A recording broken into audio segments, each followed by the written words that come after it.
first tonight. Business bypassed what's hurting the bottom line north of Baraboo. What used to be a busy tourist road is now a lonely stretch. Ever since the U.S. Highway 12 bypass opened between Baraboo and the Dells, it's been taking vehicles and potential customers away from the old road. News 3's Theo Keith introduces us to some businesses impacted by the change. Theo. Well, Andy, the state built the bypass to make the drive safer and faster. Drivers say it has done that, but there's no denying what it's done to the businesses who were bypassed. When Robert Frost wrote about the road less traveled, he wasn't talking about the stretch of Highway 12 between Baraboo and the Dells, but he might as well have been. Right now I see a ghost town.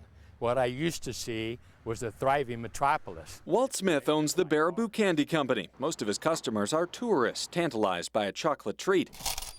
He had 125, even 250 sales a day last summer. Right now I haven't seen 100 yet. In fact, the other day it was 53. Smith thinks the tourist traffic can't find him. It's not hard to see the problem. There beyond those pine trees is the new Highway 12 bypass. Cars are whizzing by less than a mile away.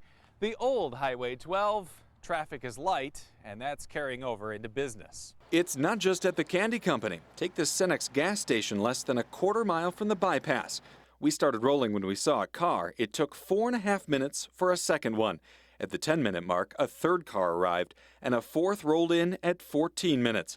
That's all we saw in 20 minutes. I can believe it. It makes perfect sense to Rachel Lewis. She's been making this drive for 20 years. The only time I ever come this way is if I would happen to be going to the Dells or happen to be going to the casino or something. Otherwise, I take the bypass every day.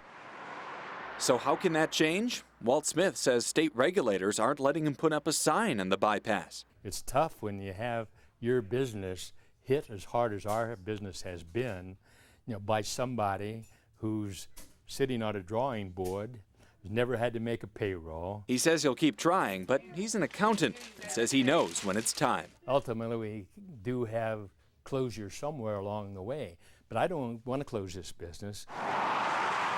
So as Robert Frost would say, two paths diverged north of Baraboo, and people chose the road more traveled. For these businesses, that is making all the difference.